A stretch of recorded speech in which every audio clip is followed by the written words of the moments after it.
Selanjutnya di sebelah Komeng ada Cak Lontong. Selamat malam, Salam lemper. Salam lemper, Cak. Pak Denny, Ya. saya mewakili seseorang atau sesuatu lembaga yang bukan wakil saya. Kalau mewakili, kita itu mewakilkan orang berarti ya.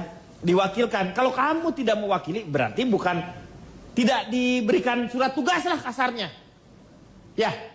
Nggak serumit itu, Pak.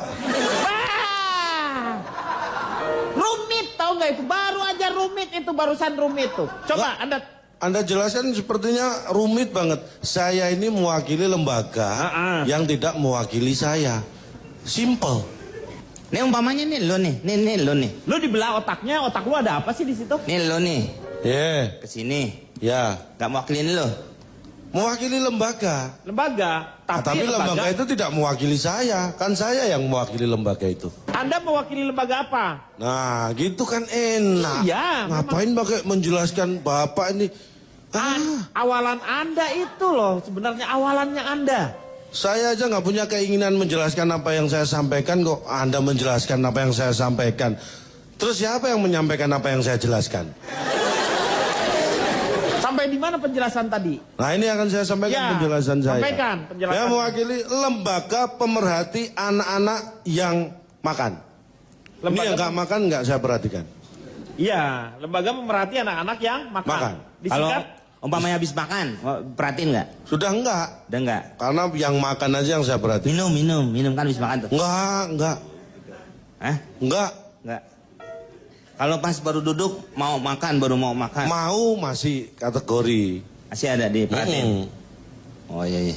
Jangan-jangan dia kang nyolong nasi nih Pak. Hubungannya apa sih lembaga pemerhati anak-anak yang makan? Disingkat apa? Lemper ayam. Cak Lontong. Apa? Bagaimana Anda menghadapi serbuan jajanan-jajanan seperti ini? Kemasan-kemasan. Anda kan harus menjaga keluarga Anda. Begini Pak Denny, sebelum saya bicara masalah saya menjaga keluarga, itu tugas saya memang.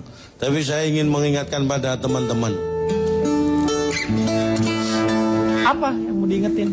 Enggak, nanti kalau saya pengen ingetin, sekarang belum. Saya ingin bicara masalah makanan. Iya. Kita fokus dulu deh.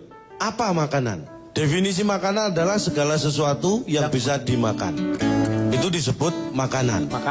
Jadi kalau tidak bisa dimakan, tidak disebut makanan. Iya. Karena yang namanya makanan adalah sesuatu yang bisa dimakan. Berarti pisang goreng jatuh bukan makanan dong? Bisa itu dimakan kalau mau. Bisa, kita ngomong bisa, bukan pantas atau tidak, tapi bisa. Jadi itu disebut makanan. Sebelum ini jauh. Udah jatuh, lindas truk, bisa dimakan. Injek-injek orang. Saya pernah coba. Orang. Pernah bisa dimakan. Gak percaya? Nasi tumpeng tumpah di tol. Bisa dimakan. Karena berarti kan kalau seperti itu segala sesuatu yang masuk ke dalam perut kita. Nah ini beda. Masuk ke dalam perut itu tidak selalu dimakan. Diminum juga bisa. Itu bukan makanan tapi minuman. Minuman adalah segala sesuatu yang bisa diminum. Kalau tidak bisa diminum bukan disebut minuman. Iya. Cendol minuman bukan? Cendol itu adalah makanan. Yang diminum adalah airnya. Kenapa orang? Ayo minum cendol. Kenarin gitu. Salah. Es cendol. Esnya itu kalau sudah cair diminum. Es kalau belum cair tidak bisa diminum, tapi dimakan. Di mana? Esnya di mana? Iya. Esnya di mana? Aja di mana dicampur biar cair baru diminum. Belum pernah digebukin rame-rame. Bisa itu juga bisa. Bisa dari mana orang gebukin? Lah iya digebukin rame-rame bisa juga. Nah, karena bedanya makan dan minum apa? Makan dan minum. Bedanya makan dan minum apa? Ini yang ingin saya tanyakan pada Anda tadi. Saya yakin Anda bingung menjawab, makanya saya tidak tega sebenarnya. Bedanya makan, kalau lapar saya makan, kalau haus saya minum. Inilah orang yang tidak beriman. Karena itu tidak berlaku pada saat puasa. Kalau puasa Anda lapar terus makan? Kalau beda lagi niatnya. Makanya jangan asal jawab. Saya tahu, Cak. Interupsi. Kalau saya nggak tanya pada Anda, saya tanya pada Anda. Ayah lagi ada tamu ya. Pak. Iya, lanjutkan. Bedanya makan dan minum. Makan adalah memasukkan makanan ke dalam tubuh. Minum memasukkan minuman ke dalam tubuh. Iya. Apa yang dimaksud makanan tadi sudah saya jelaskan. Apa yang dimaksud minuman sudah saya jelaskan. Iya. Itu baru dasar. Belum beranjak pada mana yang sehat atau tidak. Jauh, masih jauh. Ini masih jauh, belum ke situ. Berapa hari lagi kira-kira? Lama kan nih? Anda jangan mengidentikan jauh dengan lama. Tidak ada korelasinya sebenarnya. Wah, itu jadi jauh tidak selalu lama dan dekat tidak selalu cepat. Nah, contohnya? Banyak.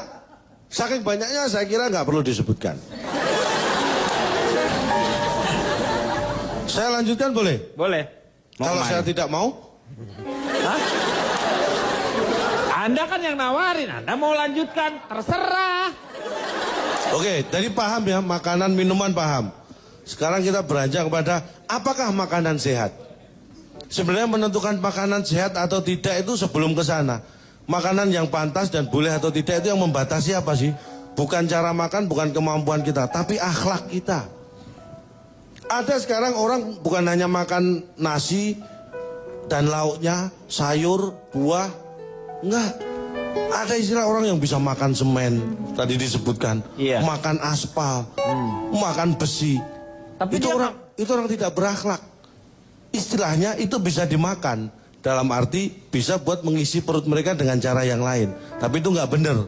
Itu jangan ditiru. Ya, Komeng. Itu korupsi namanya. Nah, bisa disebut itu. Korupsi. Saya tidak mau menyebut. Lu kenapa jadi Komeng? Nah? Emang gue pasti ke situ apa?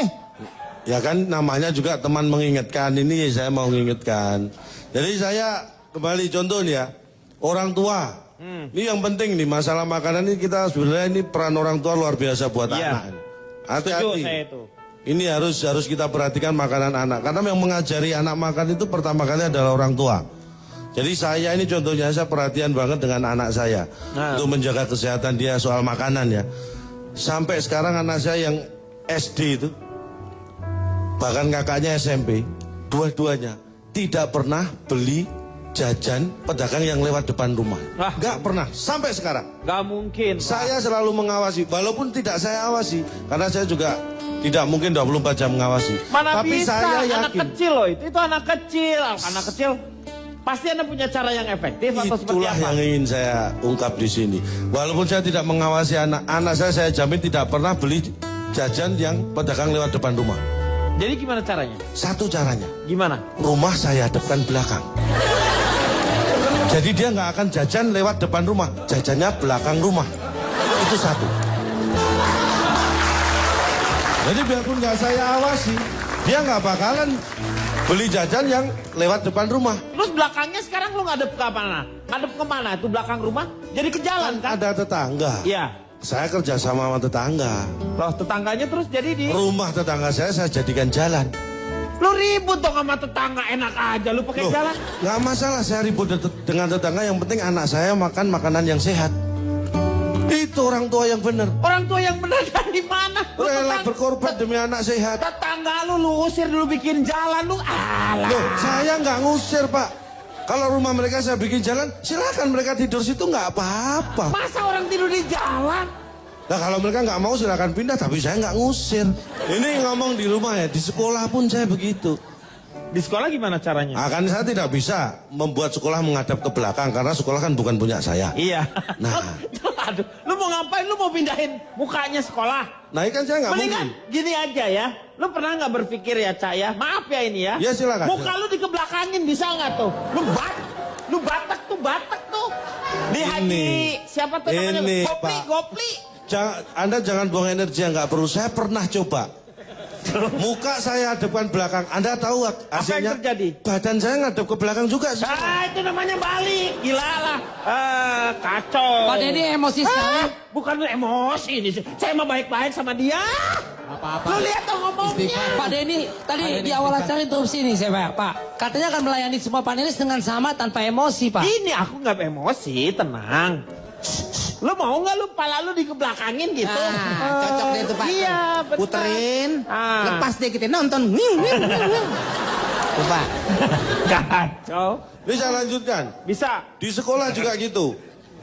Saya ajarkan anak untuk teliti sebelum membeli. Dari mana caranya? Nih, jadi anak saya ajarin, kalau kamu di sekolah mau jajan cilok misalnya, kamu harus tahu cilok itu terbuat dari bahan apa, bagaimana cara membuatnya, siapa yang menjual dan membuatnya. Anak saya lakukan itu, lihat penjualnya siapa, dia selidiki, rumahnya mana, dia ikuti. Kapan belanja ke pasar, apa yang dibeli buat bahan, bagaimana memproses. Mati. Agak jajan ngikutin Kang Cilok aja Pak. Anak saya akhirnya sehat Pak. Sehat tapi ya? Sehat, gak pernah terjebak makanan yang gak bener. Tapi kan ada efeknya itu. Iya ada efeknya. Efeknya apa? Gak naik kelas, kan dia ngikuti pedagang terus gak pernah masuk. Yang penting sehat. Suruh tukang cilok lu ikutin. Loh, ini kan tukang bakso lu ikutin. Kita akan bicara tentang bagaimana anak sehat, bukan bagaimana anak naik kelas kan? Nah itu nanti kita selesaikan di solusi yang lain kalau masalah naik kelas. Makanan kita sebagai orang tua sekarang, bicara makanan, kita lihat. Ada, kalau makanan produksi pabrik atau apa itu, ada yang dari BPOM. Itu ada namanya, istilahnya BPOM ya. Pom bensin. BPOM. BPOM itu ada pengawas itu kan. Itu ada expired date-nya kan produksi itu, ada kedaluarsa. Itu kita perhatikan. Misalnya nih, kedaluarsanya 20 Juni 2014. Iya.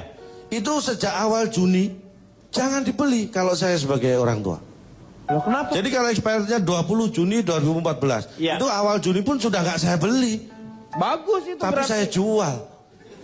Supaya cepat-cepat laku sebelum kedaluarsa. Ya itu orang lain yang dirugikan. Biasanya kalau udah mendekati kadaluarsa, hati-hati dengan yang namanya kalau di supermarket ada yang 50% gitu. Harus lihat itu kadaluarsanya. Tugas masing-masing orang tua untuk mengawasi anaknya. Makanan itu kita harus benar-benar tahu bahannya seperti apa. Kadang-kadang dari bahan saja ini sudah nggak benar sebelum jadi makanan. Misalnya apa? Loh, daging. Dagingnya udah. Anda bisa yakin nggak? Daging yang Anda beli di pasar misalnya, itu daging benar-benar daging sapi misalnya. Iya. Nggak dicampur, Anda tahu atau nggak? Ya nggak tahu sih. Zaman sekarang susah, makanya ini kalau saya kasih tips ini. Bagaimana membedakan mana daging sapi atau daging kambing ya. Kalau kita beli sudah berupa daging. Rasanya ya. Rasanya kalau daging sapi itu mirip banget. Sama dengan daging sapi. Kalau daging kambing itu rasanya kayak daging kambing. Itu pertama. Ya iya lu namanya juga daging sapi. Rasanya juga. Makanya kalau sampai Anda beli daging sapi Anda rasakan kok seperti daging kambing. Nah itu harus ragu-ragu. Benar Pak. Jangan-jangan dia daging kambing. Ini lu kayak ngomongin masalah ikan lu. Ada ikan yang namanya ikan ayam-ayam. Ada ikan kambing-kambing.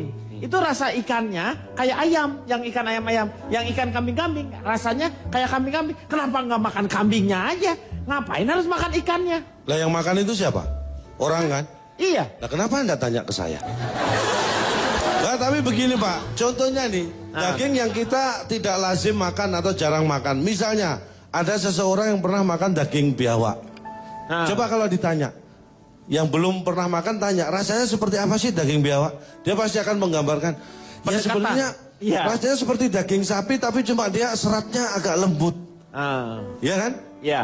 Tapi adakah orang ditanya makan daging sapi? Daging sapi rasanya kayak apa? Sebenarnya kayak biawak, cuma seratnya lebih. Nah, itu kan karena kebiasaan. Itu yang saya maksud. Kebiasaan itu penting untuk mengetahui sesuatu benar atau tidak. Kelaziman itu penting. Kalau sudah tidak lazim, Anda harus curiga. Itu yang pertama. Daging dicampur atau tidak. Kemudian diberi bahan pengawet atau tidak. Kalau di rumah saya, mohon maaf, tidak ada makanan yang pakai pengawet. Karena semua makanan begitu dihidangkan sudah nggak awet, langsung habis. Oh iya. Berarti bagus, fresh. Berarti nggak pakai pengawet kan? Iya. Keluarganya maruk semua. Keluarganya maruk semua itu, Cah. Enggak semua, cuma saya, istri dan anak aja kok. Ya itu keluarga lo semuanya. Nutulen aja Pak, nutulen Pak, udah nutulen Pak.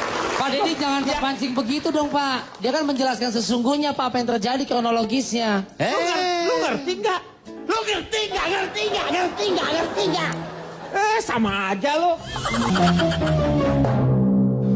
Jadi begini, terus cara paling efektif ya. Untuk tahu bahan itu, makanan itu ada campuran yang nggak bener, ada pengawet atau tidak, ada satu cara yang praktis.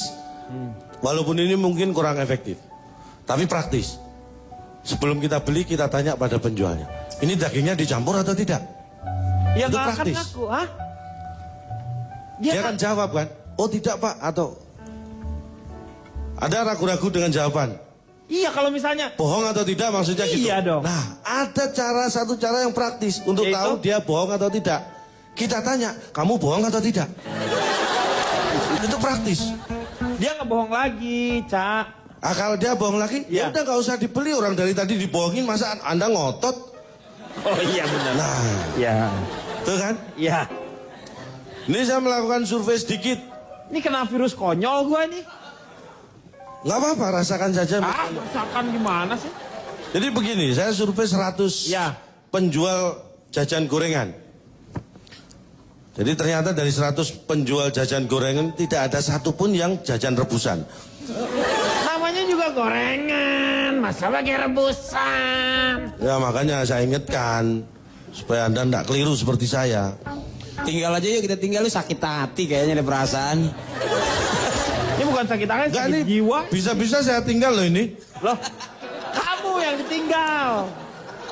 Lah ya sebelum itu terjadi.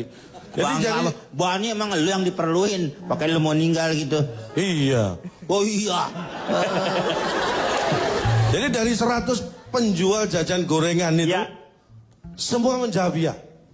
Dan Menjawab tidak apa semua iya? menjawab tidak. Pertanyaannya apa?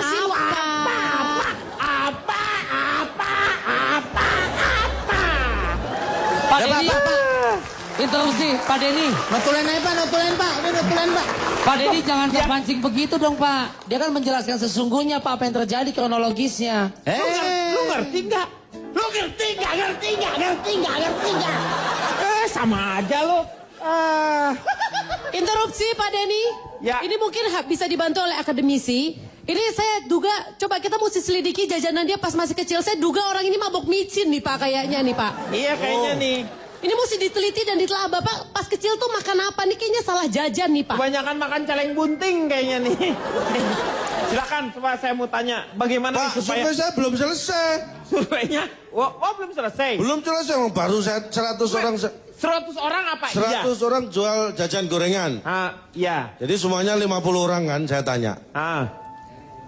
Kan jadi 100 penjual jajan gorengan ini semuanya 50 orang saya tanya. Berapa kali? Tadi katanya 100.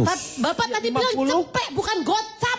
Ini nggak sabar. Memang semua jual gorengan ini gini loh. 50 orang itu jualannya pagi. Kan saya tanya yang pagi dulu. Yang 50 sore. Saya nggak bisa tanya bareng. Jualannya pagi sama sore. Ini dia teori himpunan. Dia tuh teori himpunan, ya.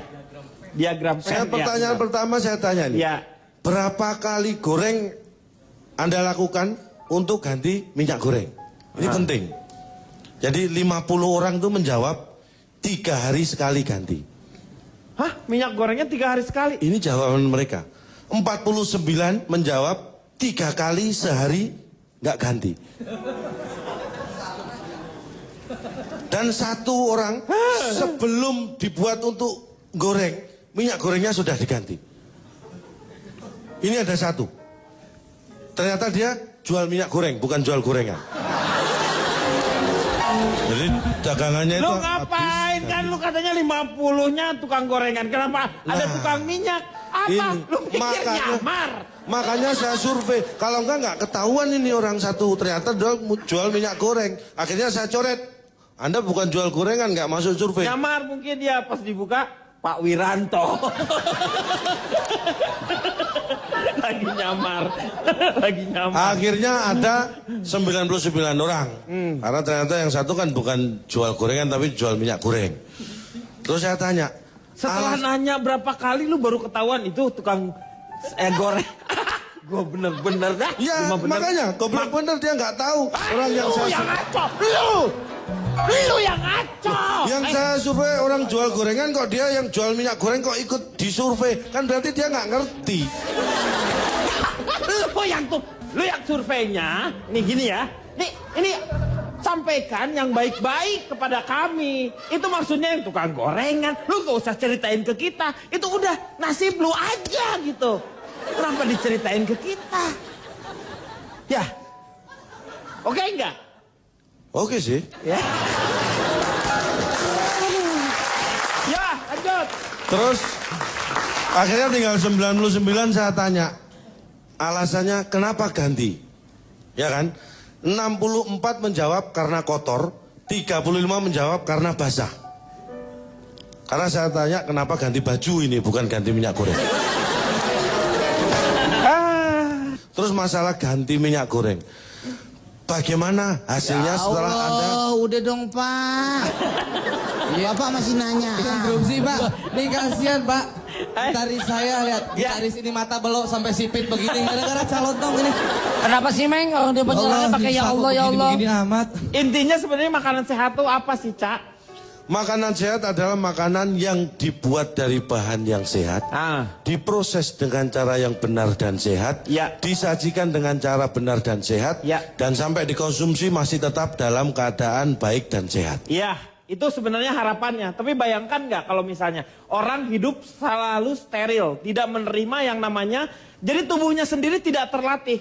Orang kampung dengan orang yang kaya yang diproteksi dari awal, mereka, anak kampung tuh buka baju dia, berenang kemana-mana hujan-hujanan. Setelah besar ternyata yang anak orang kaya itu lebih mudah kena penyakit dibanding dengan si anak kampung. Itu betul, tapi Anda salah memahami kata-kata saya. Anak kampung buka baju dan sebagainya itu bukan berarti tidak sehat loh. Saya tidak ngomong bersih dalam arti steril dari apapun, bukan. Ini ngomong sehat. Contohnya anak saya, ini saya ceritakan anak saya. Udah. Gak usah contoh. Contohnya Michael Jackson, Pak. Michael Jackson. Kamu bawa. Mandi pakai yang namanya. Udah meninggal duluan, Pak ya? Iya. Kita yang biasa makan sampah berdua sehat-sehat aja.